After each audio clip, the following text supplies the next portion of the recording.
En Avipados creemos que es fundamental el desarrollo personal y profesional como factor de cambio para hacer del mundo un lugar más justo. Porque al conocernos y educarnos podemos desarrollar nuestros talentos de forma integral y así crear herramientas para ayudar al resto. Este es un espacio para cuestionar, reflexionar y aprender sobre las temáticas que tanto te interesan, junto a expertas y expertos de diferentes áreas. Esta segunda temporada viene recargada e inspirada por las diferentes escuelas de Adipa, con nuevas secciones e invitados que te sorprenderán. ¿Qué esperas? Dale play a esta nueva aventura.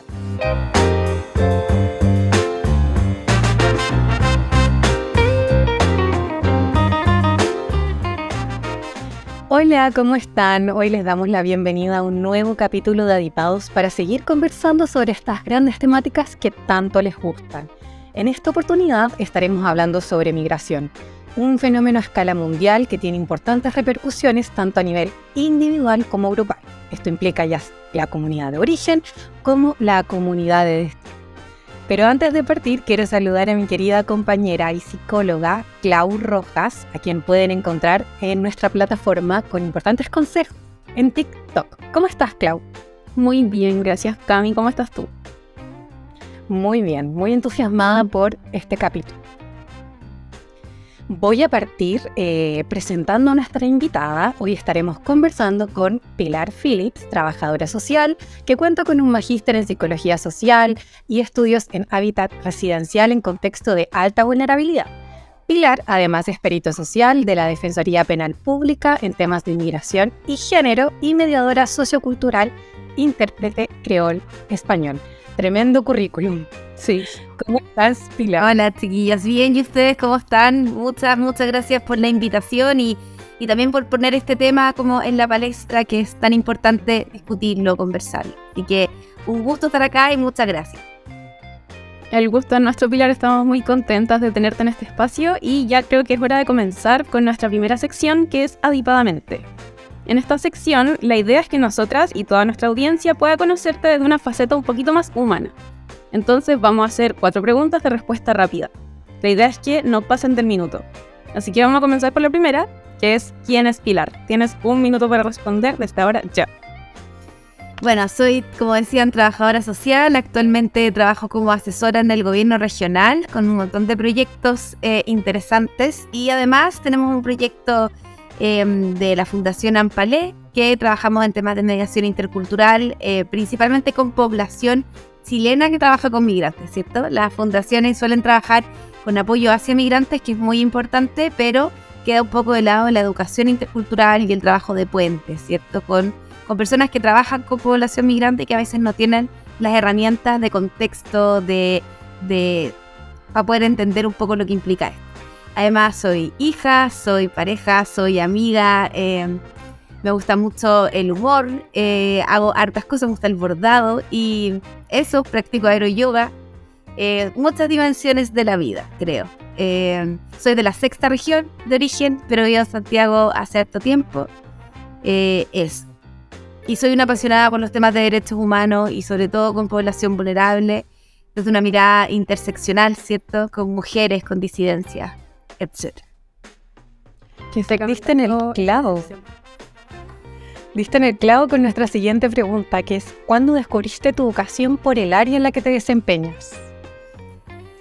Yo creo, yo partí muy vinculada desde que ya no estoy nada cercana, pero desde la iglesia cuando era chica en trabajos voluntarios y desde ahí darte cuenta que muchos de los problemas que uno piensa que tienen, sobre todo en la adolescencia, que son más como mirándose el ombligo, que hay un montón de personas que tienen otros contextos y que la diversidad, que vamos a hablar harto de esto ahora, es una oportunidad.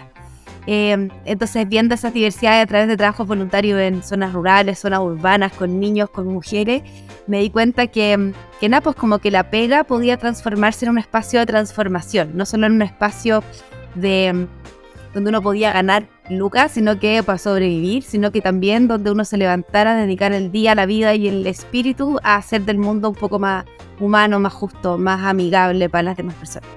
Así que nada, me cambié de carrera y estudiaba filosofía y me cambié a trabajo social con todo el prejuicio que había en trabajo social de que era la señorita asistente, que daba la caja de mercadería, que era una pega mega como asistencial, y me encontré con una profesión política, rigurosa, crítica, y con muchas posibilidades, y he tenido el privilegio de poder vivirla en distintos espacios, como que he trabajado en un montón de cosas muy diversas, pero siempre desde el lado de la exclusión, la vulnerabilidad. Me pasé el minuto. No pasa nada, pero se nota que eres muy apasionada por lo que hace y que hay una vocación detrás de todo este relato, así que se perdona. Pero ya, sigamos con la siguiente pregunta, que es, revélanos algo que no muchos ni muchas sepan de ti. No sé si muchos no lo saben, pero cuando uno trabaja en temas tan rudos como los que me ha tocado a mí, para mí un salvavidas muy grande es el sentido del humor. Como creo que el humor para mí ha sido salvador. Entonces, un deseo frustrado que he hecho así como muy preliminarmente a nivel de hobby es poder hacer stand-up, como también transformar las experiencias vitales en experiencias de compartir, de risas, de como, claro, como no todo es drama, sino que también dentro de sobre todo los contextos de mayor vulnerabilidad uno encuentra luces de esperanza, gente tiradora para arriba, ganas de salir adelante, y siempre hay una posibilidad, siempre hay una esperanza. O sea, por lo menos es como mi foco. Entonces me gusta harto el humor, me gusta el deporte también, que ha sido clave como en esta vida de autocuidado. Si uno no está bien, no puede ayudar a otros. Así que hago kickboxing, que me encanta, y hago aeroyoga hace poquito, que es hermoso como hacer el yoga en tela. Y tenemos una comunidad hermosa también ahí con cabres bacanes que nos juntamos a volar. En el sentido no...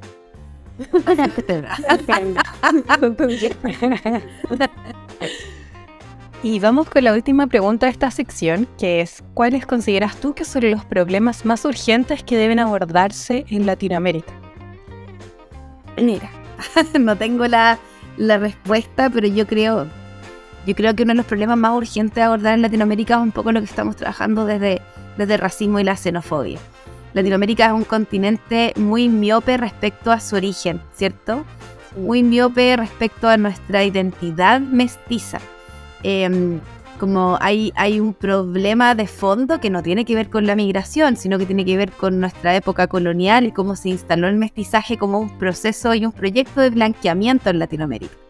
Entonces, dentro de las cosas que estudio en temas de racismo y que lo hemos compartido, es como también se genera discriminación entre migrantes por el color de la piel o por el origen. Entonces, claro, yo soy peruano, pero soy menos moreno que el haitiano, y como si eso determinara la calidad de persona. Entonces yo creo que esta anulación de nuestro origen mestizo e indígena, que es un origen hermoso, una cultura que podría potenciar un montón lo que soñamos para Latinoamérica, se ve aplacada por esta aún dependencia sociocultural y paradigmática hacia Estados Unidos, hacia los modelos europeos o gringos, que nada tienen que ver con nuestro origen, que es una riqueza. Entonces siento que ese es un desafío grande, como recomponer nuestra identidad indígena, nuestra identidad mestiza, y poder pensar un futuro en donde esos elementos que hoy día son denigrados sean relevados. Como creo que ese es un primer como... Y por cierto todo lo que muestran las cifras, esos datos que te decía no están tan...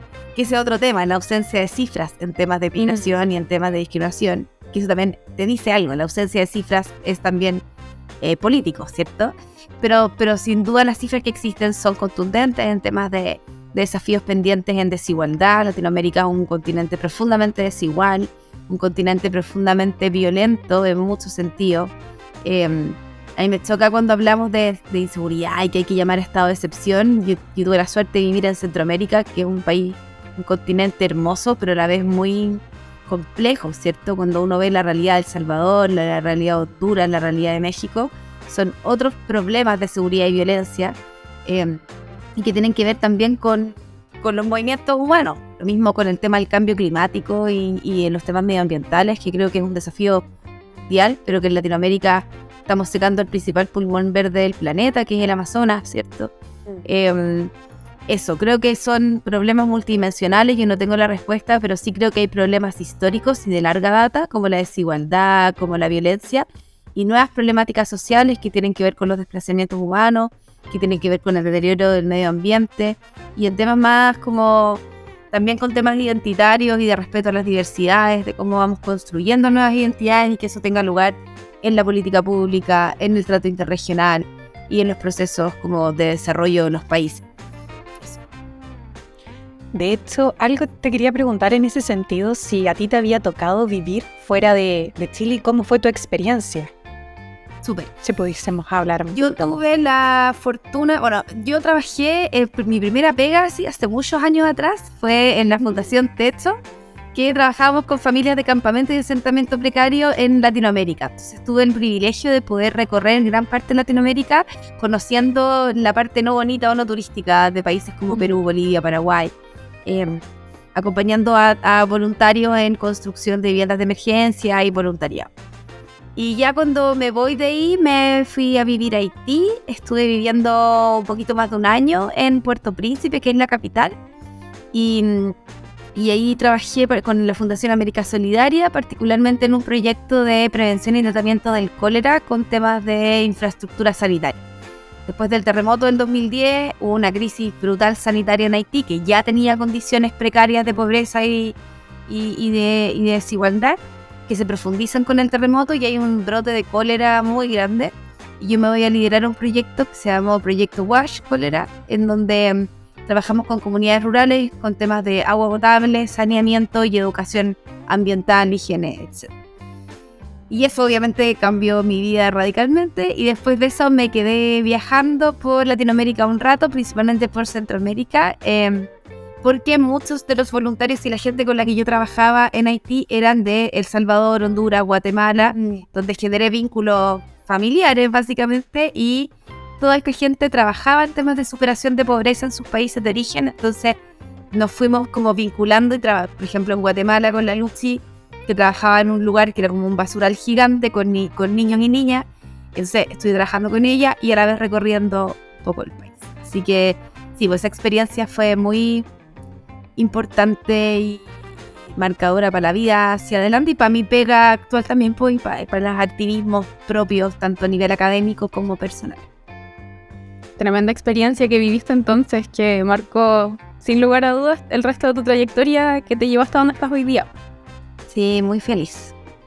Qué buena, me encantó la historia. Y ahora creo que es hora de dar paso a nuestra siguiente sección, que es ¿Qué pasa en el mundo?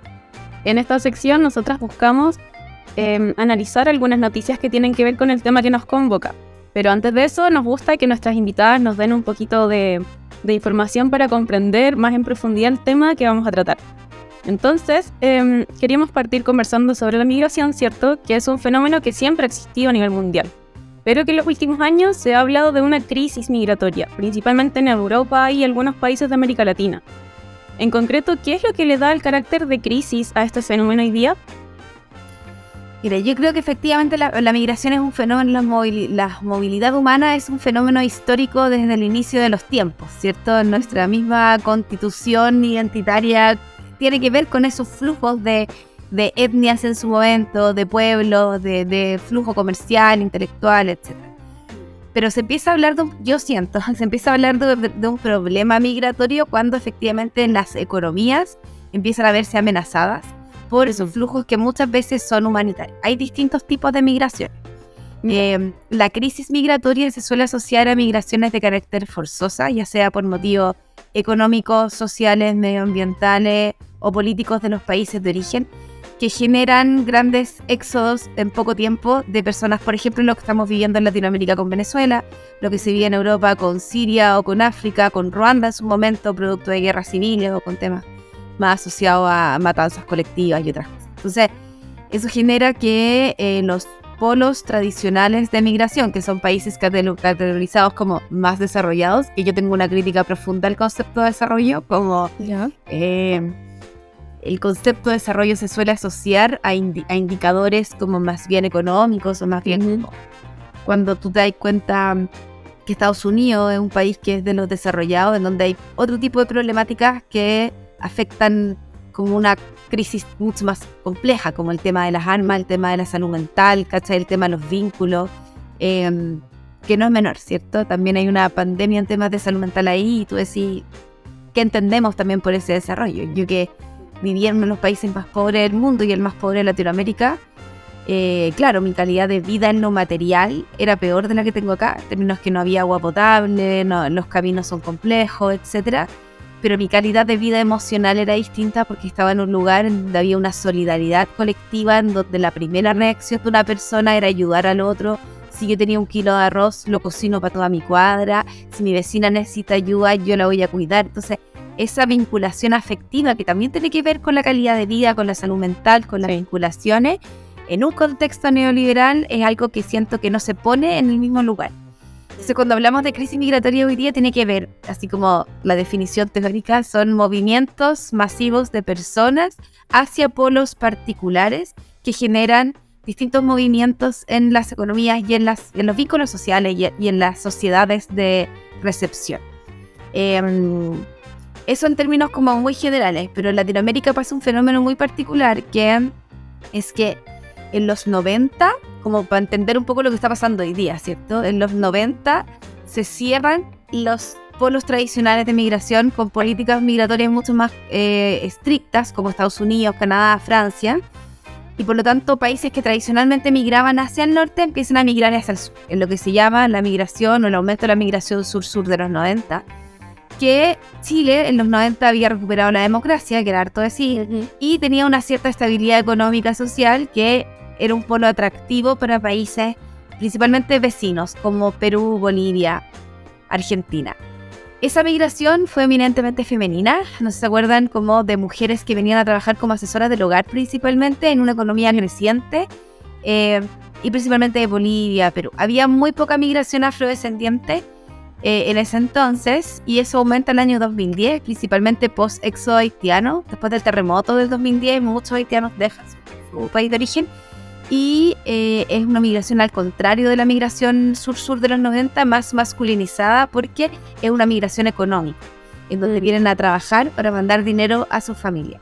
Y ya desde el 2014-2015, cuando esta primera ola migratoria afrodescendiente obtiene sus papeles, empiezan a traer a su familia en modalidad de reunificación familiar, y ahí se aumenta así la migración femenina afrodescendiente. En el último tiempo había un vuelco, principalmente desde el 2018, por las políticas migratorias del 2018, y ha habido mucha entrada de población venezolana a Chile, que antes se focalizó más en Colombia, Bolivia, Perú, en otros lugares. Hoy es con la migración que más ha crecido, más del 300% en los últimos años, en la venezolana.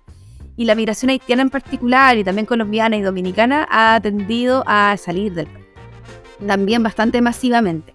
No hay cifras oficiales, las últimas cifras migratorias son del 2021, del INE y del Servicio Jesuita, o sea, del INE y del Servicio Jesuita Migrante, que hablan de un 17% de migración, preeminentemente venezolana fuertemente, peruana, boliviana y haitiana, dominicana, colombiana. Ahora, eso también varía según las regiones. Sabemos que en el norte hay una concentración importante y va cambiando su complejidad, pero sí. Entonces, no sé si respondo la pregunta, pero claro, sí, como que para mí, como cuando, y esto es un tema más político, sin duda los índices han aumentado. Para que se hagan una idea, nosotros no estamos ni cerca de los índices europeos o de los países de la OCDE en temas migratorios, que superan el 20, el 25%, como Francia, Canadá, Estados Unidos incluso. Y ahí se puede hablar de que empieza a afectar factores como la inserción a redes de salud, formales de salud y cosas así, que nosotros tenemos de hecho un taller sobre desmitificando la migración, sobre todos estos mitos que existen, y cuando tú de ahí, no es verdad que el sistema público está colapsado por los migrantes, y hay datos estadísticos que lo comprueban, ¿sí?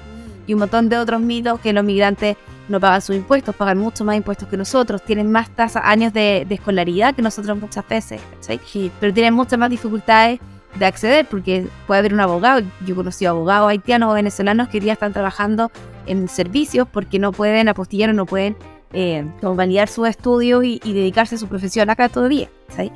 Entonces yo creo que, esto es mi opinión personal, pero se habla particularmente de una crisis migratoria muy asociada a la xenofobia y el racismo, porque lo que nos molesta no es que venga gente de afuera, nos molesta que venga gente indígena, gente pobre y gente negra a contaminar esta mal creada idea de la raza chilena, cuando no es así. Chile en particular, a diferencia de otros países de la región, niega en su proceso de mestizaje toda la población indígena, la población negra. Nosotros en la época colonial tuvimos más de un 12% de población esclava afrodescendiente en Chile. Y eso no aparece en ningún libro de historia, no lo enseñan en el colegio, no, en Chile no había negro, llegaban ahora. Mentira, ¿sí? Eso por un lado. Entonces, como dice la María Emilia Tijoux, hay como un termómetro biopolítico que opera dejando morir ciertos cuerpos y vivir ciertos cuerpos por sobre otros, porque cuando fue la fiebre del salitre, ¿cierto?, del siglo pasado, teníamos mucha más migración en Chile, estábamos por arriba del 18-19%, pero era gente europea que venía a trabajar en el salitre, arrancando un poco de las guerras, pero eso no era un problema, ¿cierto? No era un problema. Nosotros, en los años 30, la política migratoria que estaba antes de la del 70, que fue la que reemplazó la actual, se llamaba textual Política Migratoria para la Mejora de la Raza Chilena, que traía gente de Bélgica, Alemania a poblar el sur de Chile porque el chileno era flojo. Y esos terrenos hostiles tenían que ser trabajados por gente trabajadora, como los alemanes, como los belgas. Entonces, toda esa población que vino, no vino porque sí, vino con una política estatal que promovió la migración europea con fines raciales. Tiene que ver con eso. Entonces, se va a mejorar. Es cierto, sí, efectivamente. Y lo mismo, como los discursos, cuando yo estudié el fenómeno del racismo, es complejo porque tú escuchas los discursos y el problema es eso, no es la migración. No es la migración. El problema es quién migra y que ese migrante viene a ser... Porque el problema del racismo, Frantz Fanon, que es un hermoso teórico caribeño, afrodescendiente también, habla en un libro que se llama Pieles negras en máscaras blancas, que habla de que la deshumanización, o sea, como que el racismo opera deshumanizando. Y eso es lo rudo, que hay una línea del ser o no ser, de la existencia, y el racismo deshumaniza. Hay personas que son más personas que otras. Y eso justifica el genocidio nazi, justifica la esclavitud como proceso y justifica, a mi entender, el concepto de crisis migratoria, que está súper relacionado también, yo siento, con eso. Con esto no estoy negando que efectivamente hay un desborde en la frontera, que efectivamente no existe una política migratoria que hoy día está dando abasto, no solo en Chile, sino que en la región, y no existe una mirada regional interseccional sobre el fenómeno. ¿Cachai? Se entiende la migración igualitariamente sin entender que estamos hablando de niñeces, estamos hablando de mujeres, estamos hablando de un montón de fenómenos distintos, y no es lo mismo la persona que viene en horda a delinquir, como se dice, a personas que vienen efectivamente a reunificación familiar o que vienen a trabajar, que es la gran mayoría. O sea, cuando tú veis los datos estadísticos de delincuencia, sí han aumentado efectivamente, pero no es verdad que el problema de la seguridad en Chile hoy día sea producto de la migración, porque eso además invisibiliza las tomas territoriales de las poblaciones, el narcotráfico organizado, que es un fenómeno mucho más histórico que la actual migración, ¿sabes? Entonces es complejo, es súper complejo y es súper multivariable, y creo que se ha instalado un racismo muy enquistado que ya existía, no es nuevo, que viene de las épocas coloniales, que nos educan, así como el patriarcado, como un paraguas inconsciente, y por eso es súper importante reconocernos como un pueblo racista, y que es importante concientizarlo para descontextualizarlo y desnaturalizarlo y aprender a identificarlo y cambiar. Nuestra siguiente pregunta apunta mucho a lo que ya hemos hablado, pero quería enfocarme a cómo nos estamos adaptando los países de la región a estas nuevas dinámicas migrantes, desde tu perspectiva. O sea, yo creo que no nos estamos adaptando. O sea, efectivamente, primero tenemos un tema a nivel normativo, ¿ya? Nosotros hoy día no tenemos una política migratoria, a mi modo de ver, desde un enfoque de derechos humanos. Y eso es una primera barrera de entrada a derechos sociales y a esta deshumanización de la que yo les comentaba como previamente, ¿cierto? La política migratoria actual, siguiendo las medidas del 2018, Piñera, que fueron brutales, o sea, hoy día el aumento de trata, tráfico y otras problemáticas sociales que son súper complejas, tienen que ver con esas políticas del 2018, a mi modo de entender. Pero la política actual, la que se está tramitando, tanto esta política como la del 70, que es la que nos precede, ambas se sitúan desde una mirada de seguridad de Estado, ¿sí? Migraciones está en Interior, que es el Ministerio de Interior y Seguridad Pública, por lo tanto la migración es un fenómeno de seguridad, ¿ya? Y se entiende como tal, ¿sí? Lo ven las policías, tiene que ver con la PDI, es un tema de seguridad, no es un tema de derechos humanos como en otros países, entendiendo que la migración es un fenómeno, primero un derecho humano, segundo es un fenómeno multivariable y complejo, y tercero es una realidad, ¿sí? Cuando se cerraron las fronteras en 2018, cuando se complejizaron las barreras de acceso, lo único que conseguiste fue aumentar la trata de personas y el tráfico de personas por frontera irregular. Porque la migración muchas veces no es una alternativa para las personas. Entonces lo que hay que hacer, a mi modo de entender, es primero posicionar la migración controlada, ordenada, por supuesto, respetuosa, pero desde un enfoque de derechos humanos, porque son personas, no son cajas de mercadería las que se están moviendo de un lado a otro, ¿sí? Y hay vidas, y hay niñeces, hay vulnerabilidades, ¿cachai? Hay historias complejas, y eso tiene que entenderse en esa complejidad y desde esa dimensión, y no se está haciendo. Entonces, yo siento que lo primero es que no hay una política pública que te dé pie. Entonces, con eso termino. Para las personas que trabajamos, para las organizaciones migrantes y promigrantes, es súper frustrante porque no tenía Estado. Entonces mi respuesta es como ustedes nunca van a poder regularizar sus papeles, ¿cachai? Nunca se va a poder traer eso. Entonces no hay una inversión también en mejorar como el aparato. O sea, hoy día yo trabajo en el gobierno regional y uno de los proyectos que queremos impulsar es apoyar a migraciones con personal para poder sacar las visas pendientes, ¿cachai? Porque hay un montón de gente que entró regular y que está trabajando y que pidió regularizar sus papeles y no se los regularizan porque no hay gente para sacar visa. Te puedes demorar 1 año en conseguir una visa de refugio. Gente que viene arrancando de violencia, de trata, de tráfico, de situaciones súper complejas. Y no hay una visa de refugio en 1 año. Eso es súper grave. Entonces, nada, como que... ¿Y para qué hablar de las personas que están irregulares? ¿Sí? Como que ese es otro, que hoy día toda la crisis en frontera tiene que ver un poco con eso. Entonces, nada. Perdón. No, está bien, ya está bien. Sí, Cloud, habías levantado la manito. sí, que ya que justo mencionó el tema de los derechos humanos y nuestra siguiente pregunta apunta hacia ese lado. Si nos vamos a la declaración de estos derechos, la migración figura como una de ellas, como tú bien dijiste. Específicamente dice que toda persona tiene el derecho a circular libremente y a elegir su residencia en el territorio de un estado. ¿Crees que este derecho se está respetando con las políticas migratorias actuales? No, obvio que no, por supuesto que no, ¿sí? No, y no hay una visión regional, insisto. Lo que se ha hecho en otros lados es decir, ya, reconozcamos, tenemos un fenómeno migratorio masivo de personas de Venezuela en particular, también de Colombia, pero más de Venezuela, que además tiene que ver con un tema humanitario que no es menor. Entonces, frente a eso, tenemos que generar políticas regionales, ¿sí? Tenemos que estar en coordinación con Bolivia, con Perú, con Brasil, con otros países para poder generar una línea que permita entender esto como interregionalmente. Y eso no se está haciendo. Hoy día tenemos cientos de personas, miles de personas varadas en frontera que lo único que quieren es volverse a sus países porque nunca regularizaron, porque el racismo está desbordado y en todos los medios de comunicación sale que los migrantes son los culpables de la crisis de seguridad en el país. Entonces el nivel de violencia que esas personas tienen que vivir permanentemente es brutal. Muchos se quieren volver y no pueden volver porque llegan a la frontera y como entraron irregulares no tienen papeles para poder volver. Entonces lo que están pidiendo las organizaciones sociales es poder instalar un corredor humanitario para poder volver en un paso que permita cruzar la cantidad de países que hay que cruzar para volver a Venezuela.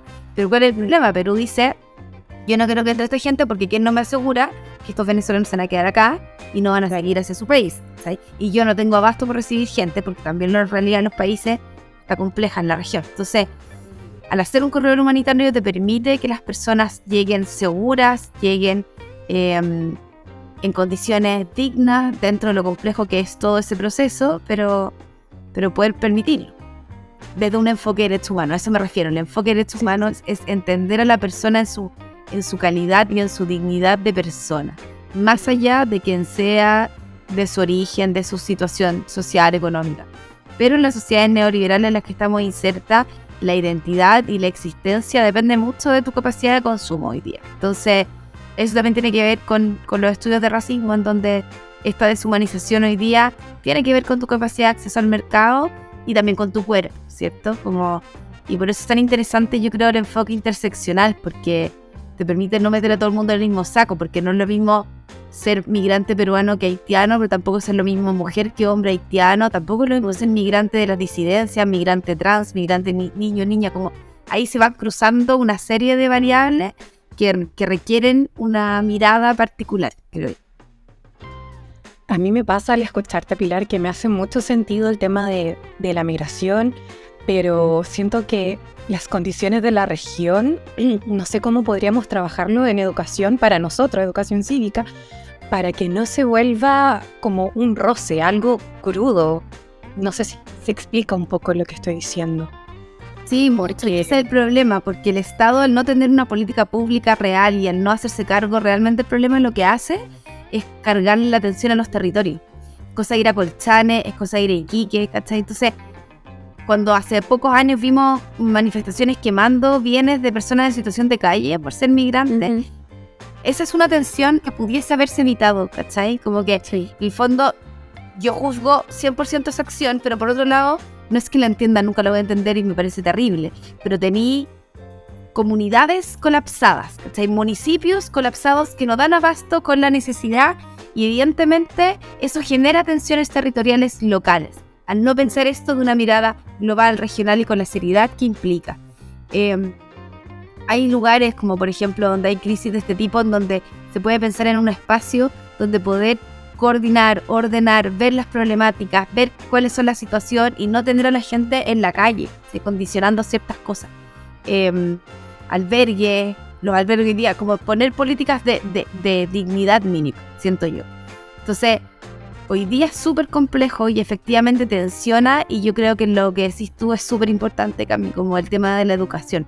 Hoy día nosotros no hay educación intercultural en los colegios, no nos enseñan nuestro origen desde ese principio. O sea, yo que teníamos origen afrodescendiente en época colonial que supera las tasas de migración actual, no tenía idea, porque no tenía cómo saberlo hasta que hice un magíster donde hice mi tesis sobre racismo y lo leí y fue como, guau, no sabía, y eso no se enseña, ¿cierto? Claro. Y ahí es tan importante la diferencia como entre como en inclusión y integración. Nosotros no tenemos políticas reales de inclusión, ¿cierto? Entonces tú decís, yo tengo en mi sala de clases niños de todas las nacionalidades y por eso, pero paso el combate naval de Iquique como que le ganamos a los bolivianos y que Arturo Prat es bacán y que, ¿cachai? Como que no me importa quién es el otro.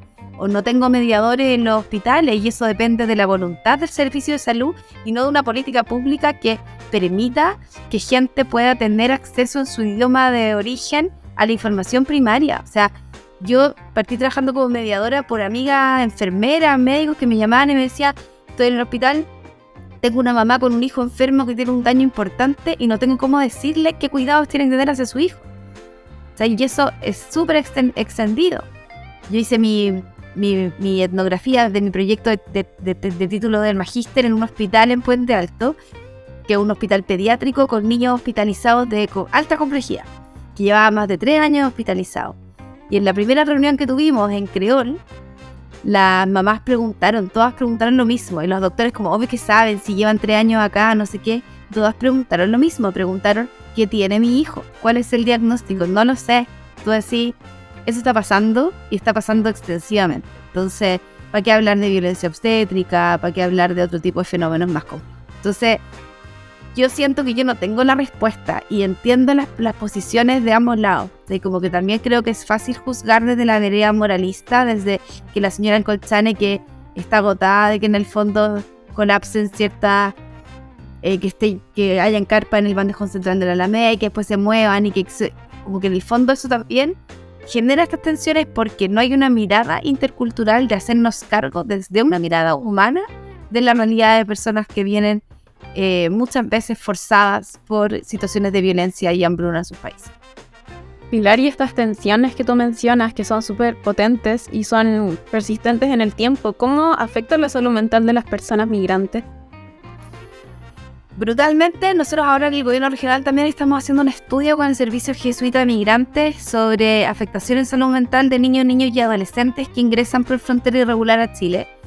Que es algo que no se ha estudiado, hay muy pocos datos al respecto, pero lo que sí está estudiado es que los migrantes sufren, muchos de ellos, el síndrome de Ulises, que es un alto estrés emocional, vincular. Dice que estáis alejado de tu familia, no tenéis redes, muchas veces no entendís el idioma, no entendís la cultura, te tratan como si fuerais lo peor que puede existir. Hay un estrés muy fuerte, también asociado a que la mayoría de las personas migran por motivos económicos. Y yo pienso el caso, yo como les contaba, he trabajado más con el caso haitiano. Y en Haití muchas veces la familia vende todo lo que tiene. Vende su casa, vende sus animales, vende todo lo que tiene para mandar a un miembro del grupo familiar a Chile a que pueda trabajar y mandar plata para mantener a todo el resto del grupo familiar. Entonces, el estrés que siente esa persona, lo mismo los venezolanos. O sea, en Venezuela no hay acceso a medicinas básicas como por ejemplo la insulina. Entonces, yo tengo un amigo venezolano que me decía, si yo no trabajo y no le mando la insulina a mi mamá se va a morir, ¿sabes? Como que, y esa es una presión y una angustia que convive con una discriminación y con una violencia permanente que también se cruza con el acceso a políticas públicas, porque, por ejemplo, en temas de salud, que fue un poco lo que yo estudié en mi tesis, los migrantes, independientes de su situación migratoria por distintas convenciones, tienen asegurado el acceso a la salud. Ellos pueden ir a un consultorio y tienen que ser atendidos. Pero los migrantes se enferman mucho más que los chilenos y se atienden mucho menos que los chilenos, porque el 90% siente que los han tratado de manera diferente por su nacionalidad. Entonces prefieren no ir porque sienten que la atención va a ser discriminatoria y prefieren ahorrarse ese mal rato y ese espacio. Entonces, ¿qué es lo que te dice de eso? Y yo creo que eso muchas veces no tiene que ver con que sean malas personas, con una ignorancia muy profunda de los servicios de salud, con una falta de interculturalidad y de comprender los procesos y las culturas de otros que son distintas, pero no por eso peor. Claro, y mencionabas al inicio, como que las personas que trabajan con personas migrantes no están capacitadas para ello todavía. Y ahí entra en juego lo que tú mencionabas que estás haciendo actualmente. Sí, pues por eso yo creo que es tan importante como la humildad de entender que uno no entiende. O sea, aunque yo haya vivido en Haití, aunque yo hable creol, no entiendo todo lo que implica esa complejidad.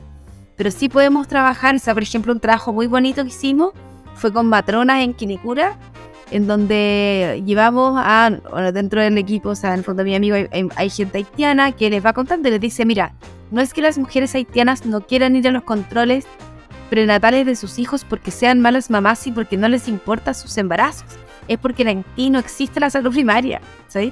La gente se embaraza y tiene a sus guaguas en la casa y eso es lo que conocen, no saben que existen estos dispositivos, ¿sí? Y hoy día hay una cantidad enorme de niños, hoy día hay haitianos o migrantes institucionalizados en Sename, y no todos ellos están por negligencias parentales, sino que están por este desconocimiento cultural. Y eso es brutal y es una vulneración de derechos muy profunda, ¿sí? ¿Cuántas adopciones irregulares hemos conocido de mujeres chilenas vecinas que se encariñaron fetichamente también con el niñito negrito haitiano y después llegaron y le quitaron el cuidado personal a unas mamás que no todas ellas eran pésimas mamás? A mí me ha tocado acompañar casos como eso, ¿sí?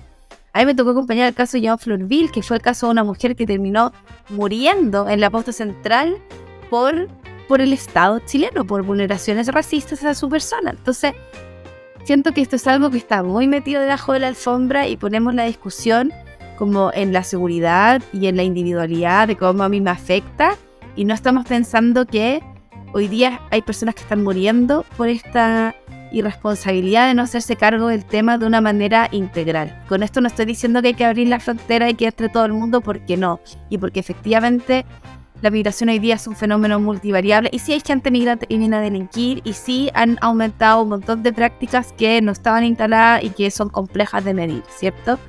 Pero creo que totalizar y justificar todo eso con un fenómeno tan complejo y que además ha construido nuestra nación como la migración, me parece miope, me parece prepotente y me parece peligroso. De hecho, con esto que mencionas, recuerdo el reciente caso del carabinero que fue asesinado y toda la discriminación que vino de parte de la población al enterarse que los implicados no eran chilenos, entonces fue bastante fuerte. Yo vivo en un sector donde hay mucha migración, donde mis vecinos son venezolanos, colombianos, y se ha creado una comunidad, para mi gusto, bastante bonita, donde vivimos como en la vida de barrio. Entonces, yo sé que la realidad es distinta a como la presentan muchas veces los medios de comunicación. Sí, los medios de comunicación han sido los principales cómplices también de crear esto. Hay estudios súper interesantes al respecto, de la manera de referirse, ¿cierto? Entonces, como homicida colombiano, en vez de hablar de que hay una persona homicida, ¿cachai? Como que... y sí, como que en el caso de Joan, por ejemplo, que otro tema, decía como... Me acuerdo, hice un análisis de noticias y decía como... o de Moïse Youssef, o de otras mujeres que han muerto en contexto hospitalario, y decía como todas no manejaban la barrera idiomática, nuevamente fue la que cobró la vida de estas personas. Y a mí me da tanta rabia, porque yo decía, al final el idioma es una forma de un chivo expiatorio para visibilizar todo un iceberg de racismo mucho más profundo que el solo no poder comunicarnos, porque en el caso de Joan siempre decía, no, es que no se podía. Yo decía, si hubiese sido alemana, yo hubiese hablado alemán, no le habrían quitado la guagua y no habrían supuesto todo lo que supusieron, ¿sabes? Entonces, eso. Creo que, como decís tú, Gaby, hay de todo, ¿cierto? Y es importante, lo complejo es como eso, el neoliberalismo instalado con Jeringa en nuestro país en dictadura nos metió en la cabeza que tenemos que ser iguales, que tenemos que vivir en los mismos barrios para ser, ¿cierto? Donde tú vives determina tu identidad, si es que eres más o menos, si es que eres de cierta... Y eso creo que, y que el individualismo, y cómo yo subo mi reja, y cómo no me vinculo con nadie, y cómo me quedo tranquila en mi casa, es como lo mejor para mi estabilidad. Y eso es desde los romanos, ¿cierto? En los romanos Roma era el imperio, y todo lo que había fuera de Roma era la barbarie, y por lo tanto, si tú no te sumabas a Roma, te iba a venir un mongol con un cuchillo como el concepto de barbarización. Creo que es algo que persiste hasta hoy día. Todo lo que no, como que Chile y el chileno de raza blanca europea, en la cultura y la civilización, que no es real, y los migrantes son la suciedad, las enfermedades, la inseguridad, ¿cierto? El COVID, como el COVID no lo trajeron los migrantes, pero yo me acuerdo de los medios de comunicación y que están tocando el tema, lo primero que salió fue este brote en Quilicura, en UCT, que tiene que ver con las condiciones sanitarias, que nadie cuestiona eso, ¿cierto? Y no, al COVID llegó desde gente de clase alta que fue a Miami, ¿se acuerdan de eso? Fueron los primeros casos de clientes. Pero lo que se queda a la gente es eso, porque el racismo opera de que los blancos, o entre más blanca sea tu piel, más limpio eres, y eso no es verdad, no es así. Eso es una imagen racista de la sociedad.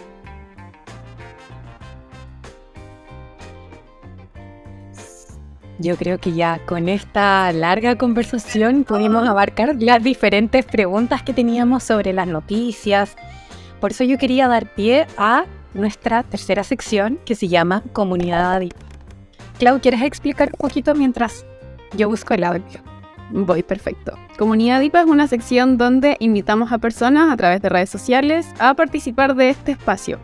Pero como se trataba de un capítulo donde hablábamos de migración, quisimos tomar la experiencia de una persona muy cercana a nosotras, que es una compañera de nuestro equipo, que es Mildred, es la diseñadora, y ella quiso ser parte de este espacio compartiéndonos su experiencia como migrante.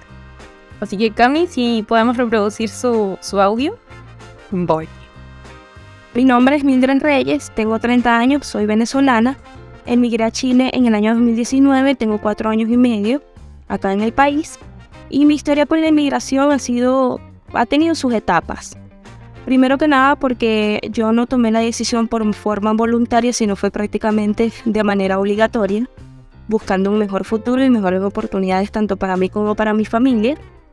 Y digamos que también algo que digamos que fue mi mayor desafío ha sido vivir la migración en medio de una pandemia, cosa que fue sorpresa para todos. El hecho también de adaptarme a las nuevas costumbres, culturas, tradiciones de un nuevo país, cosa muy diferente a donde yo vengo. Y bueno, obviamente más que todo me ha impactado en mi salud mental el hecho también de estar lejos de mi familia, pero lo he podido afrontar de forma positiva también, porque bueno, también gracias a la tecnología que he podido conectarme con ellos por videollamadas. Más sin embargo, cuesta un poco el hecho de que quisieras que quizás en algún momento estuvieran acá contigo, también viendo lo que tú has progresado o tus proyectos como tal, y no pueden estarlo. Eso quizás ha sido como que parte también de lo que digamos que mentalmente me ha afectado. Y bueno, más que todo, por ahí también leí que la inmigración ha tenido sus etapas, y yo siento que hoy día estoy en la etapa ya de aceptación, Y bueno, también el hecho de haber conocido personas que me han ayudado a sentirme en casa, eso ha sido una también razón que hoy día puedo dar y agradecer. Ese fue el relato de Mildred, nuestra querida compañera, a quien le mandamos un saludo. Qué bonito, igual. Es muy bonito lo último que dice, como que compara la migración con un duelo, porque lo es, ¿cierto? Y que está en la etapa de aceptación y que por eso hablábamos de la importancia de los vínculos. Y que no es como, o sea, uno con una sonrisa, con un saludo, con una visibilización, como decíamos, como esta deshumanización se contrarresta con la visibilización, ¿cierto? Con el reconocimiento. Y que decía que él ha sido más llevadero con gente amable que le ha abierto las puertas del país y le ha mostrado otras cosas. Así que yo creo que ahí está la esperanza, porque siento que hablé cosas negativas, pero también hay una esperanza bonita de que no todo el mundo piensa eso. Mucha gente valora la cultura y el aporte enorme que ha traído la migración en nuestra construcción. Y para mí siempre la diferencia, no solo migratoria, sino que la diferencia de identidades, de orientaciones sexuales, de cuerpos, ¿cierto? Siempre es una oportunidad de aprendizaje, una oportunidad de construir desde esas diferencias. Entonces, nada, como que creo que si nos abriéramos a esa oportunidad y dejáramos de cerrarnos a la amenaza o el miedo, podríamos crecer y ser un país más desarrollado, como efectivamente. Sí, tienes toda la razón. Me gusta tu lectura de esta experiencia. Así que yo igual... No, iba a extender igual mi agradecimiento a la Mil por su participación. Y desde tu experiencia, Pilar, ¿existe algún país que sea ejemplo en esta temática? Sí, un país ejemplo, porque además cada realidad es muy distinta, ¿cachai? En su momento, por ejemplo, Francia tiene mucha migración, pero ha tenido una política súper poco integrativa de eso. Entonces ahí están los típicos ejemplos que tienen mucha población musulmana y durante un tiempo prohibieron el uso de la yihad en los colegios. Y eso es una vulneración grave, porque en el fondo para las mujeres musulmanas no tiene que ver con el feminismo o no el feminismo, tiene que ver con un tema religioso, ¿cachai? Y que les prohibieran hacerlo es como que nosotros nos obligaran a hacerlo. Entonces creo que ahí también ha habido como una práctica que no.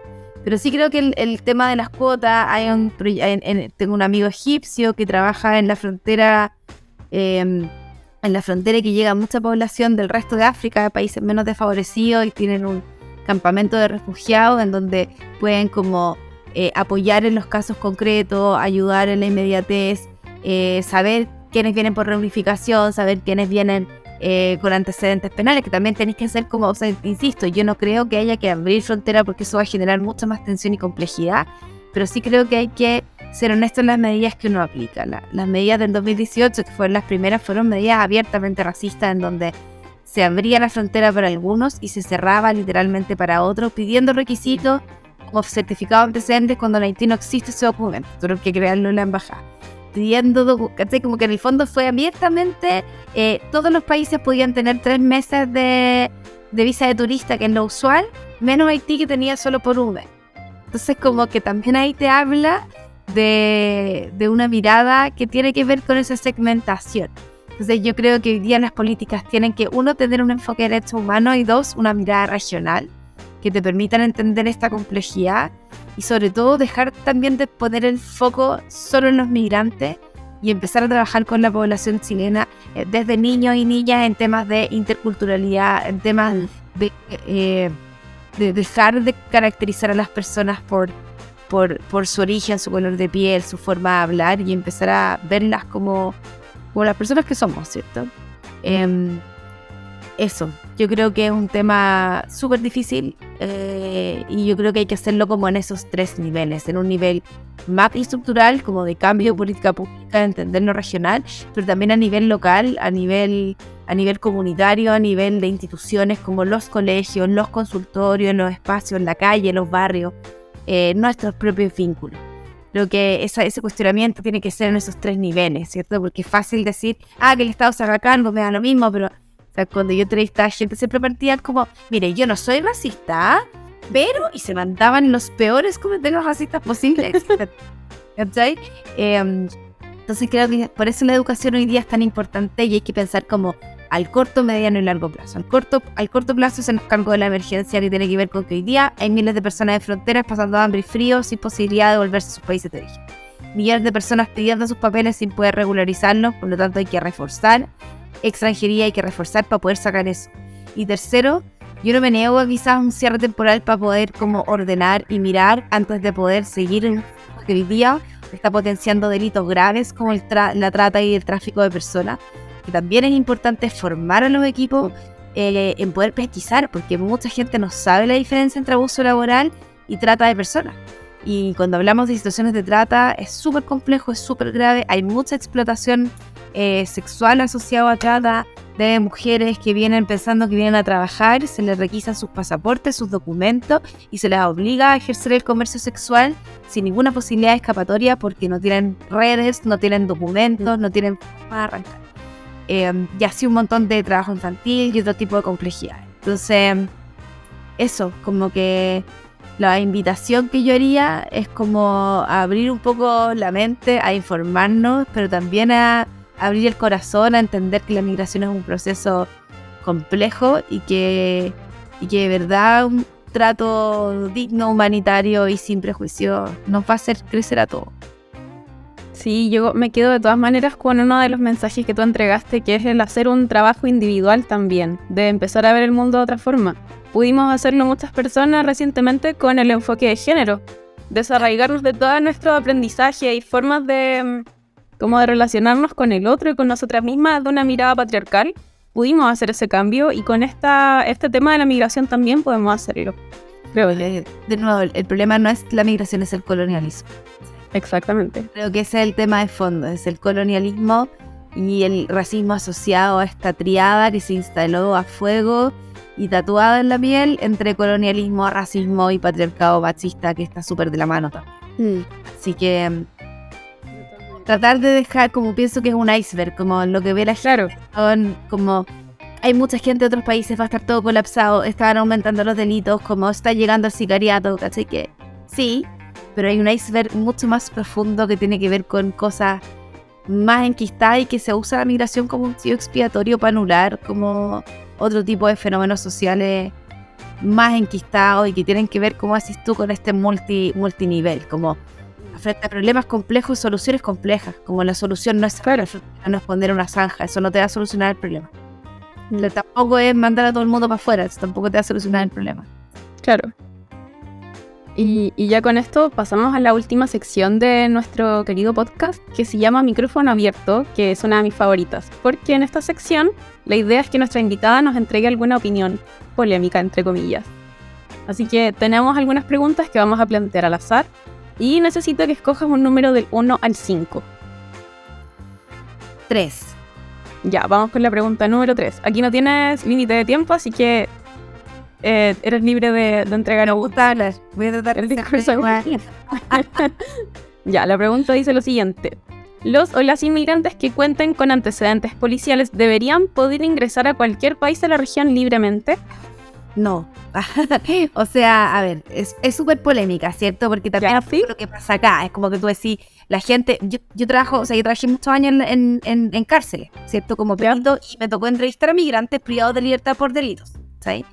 Y ahí había de todo, o sea, porque también, ¿qué entendís por delito? En el norte, volviendo a la variable de género, la mayoría de las mujeres que están presas en la cárcel del Hospicio es por microtráfico o tráfico, que son mujeres que captan a otras personas, principalmente mujeres bolivianas, analfabetas, con altos problemas de vulnerabilidad social, y les pagan para que se arriesguen su vida metiéndose ovoides de cocaína para pasar. Entonces el narco, el loco que organiza eso, no es esa mujer que pone su cuerpo y su vida al riesgo por un negocio complejo que usan los cuerpos, principalmente de mujeres vulnerables, para el narcotráfico, y la que está presa es esa mujer, no el narco que está detrás. Ahora, yo sí creo que efectivamente ante la situación actual se debiese se debiese poner un poco más de orden, como se dice, en qué posibilidades. Ahora, si tiene antecedentes policiales, previos, yo creo que habría que estudiar el caso a caso. ¿Cuánto tiempo cumplió la condena? Si es una condena que no está cumplida, te creo, pero la gente que cumple sus condenas paga a la sociedad también lo que requiere. En la región, además, cuando hablamos de antecedentes delictuales, también estoy hablando de lo que decía la hermana Nelly de la cárcel, que también se encarcela la pobreza, ¿cachai? Claro. Chile en particular, cuando yo trabajé ahí, casi toda la gente que me tocó entrevistar era gente de escasos recursos por delitos muchas veces iniciales y hay de todo. Hay gente que efectivamente tiene un entorno delictual y gente que entiende eso como una forma de vida, y muchas otras personas que fue un error de una vez, de situaciones y que tienen ganas de reinsertarse. Entonces también meter a todo el mundo en el mismo saco no me parece, pero en una primera instancia yo creo que sí hay que ordenar un poco respecto a eso. Y es polémico y ni yo estoy de acuerdo conmigo misma, pero el contexto actual, donde efectivamente hay bandas delictuales que captan también migrantes para aprovecharse del mismo contexto social actual y de la vulnerabilidad de esos migrantes, que tienen muchas menos posibilidades de encontrar pega, que no tienen papeles, no pueden ir a buscar pega como cualquier otra persona. Entonces esa vulnerabilidad también aumenta las posibilidades de insertarse en mercados delictuales en donde son utilizados como medios, mientras que no son ellos como la cabeza pensante detrás de todo, ¿sabes? Entonces eso, me parece un tema delicado. Yo sí filtraría, pero teniendo estos matices. De nuevo, cuando ponemos el enfoque de derechos humanos como los lentes con los que miramos, también eso hace que tengáis sus matices. Perfecto. Pilar, queda el micrófono abierto para ti, para que puedas despedirte de nuestra audiencia y cuentes cuáles son tus próximos proyectos en que has estado trabajando o dónde pueden seguirte, si es que usas alguna red social también. Adelante. Bueno, muchas gracias. Es un tema súper delicado, súper complejo. Yo me acuerdo cuando trabajábamos en el caso de Joan, mucha gente amenaza con estos temas, como que uno vende la patria o que uno habla a favor de los migrantes como algo terrible, ¿cierto? Y yo creo que lo que hay que hacer es principalmente entender que todos y todas venimos de un mundo migratorio, que esto no es nuevo, que esto no tiene que ver con la crisis en Venezuela, sino que tiene que ver con que la movilidad humana, y cada vez más, sobre todo con las crisis medioambientales, y ojalá no pase, pero a todos en algún momento quizás nos va a tocar tener que hacer algo de esa línea, y ojalá que aquel que nos reciba no nos reciba de la manera que estamos recibiendo en Chile, sino que nos reciba con una mirada humana, con una mirada compasiva, con una mirada que entienda que las personas valen más que cualquier otra cosa, ¿cierto? Entonces nada, como invitarlos a formarse, educarse, a conocer gente, lo que decía la Cami. Muchas veces el prejuicio no es que tengo que leerme un libro académico, sino que sentarme a conversar con un otro diferente, y cuando me siento a conversar con ese otro diferente, me doy cuenta que muchas de las cosas que yo pensaba no eran tan así, ¿cachai? Como que te ayuda a abrir la cabeza y a compartir. Y también a comunicar, como decir lo que uno necesita, a poder decir, mira, como hay ciertas cosas que a mí no me parecen, qué es lo que a ti sí, como desde ese respeto, no tiro desde la denigración y la violencia. Y yo creo que las fronteras también están harto en nuestra cabeza muchas veces. Eso, como invitarlos a entender la diferencia como una oportunidad, a formarse, a formar a sus hijos e hijas, a tocar estos temas y a no estigmatizar ni generalizar. ¿Hay migrantes que cometen delitos? Sí. ¿Todos los migrantes son delincuentes? No. La gran mayoría no lo son. No lo son. Cosa de ver las estadísticas de la gente que está en las cárceles, de los delitos, etc. Invitar también a las autoridades como a entender que es urgente tener medidas en estos 3 niveles, sobre todo a nivel local y a nivel comunitario. Así que nada, gracias por la invitación. Yo no soy experta en nada, como uno de mis podcasts favoritos últimamente, que invito porque el humor de nuevo. Pero sí creo que desde mi experiencia, que es mi experiencia es cotidiana, ¿sabes? De mi experiencia de vida en Haití, de trabajo directo con migrantes, de historias particulares, más que tan académica, es lo que yo creo. Y si alguien está en desacuerdo, invitado a conversar.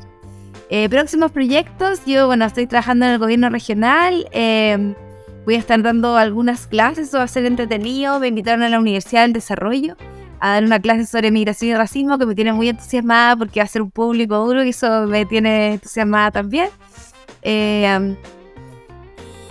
Y nada, pues eso, mis redes sociales es @PiliPhillips en Instagram y mi correo lo voy a dejar acá también, es phillips.pilar@gmail.com. Como muy feliz de poder dialogar. Si alguien tiene cualquier duda, cualquier cosa, ahí estamos.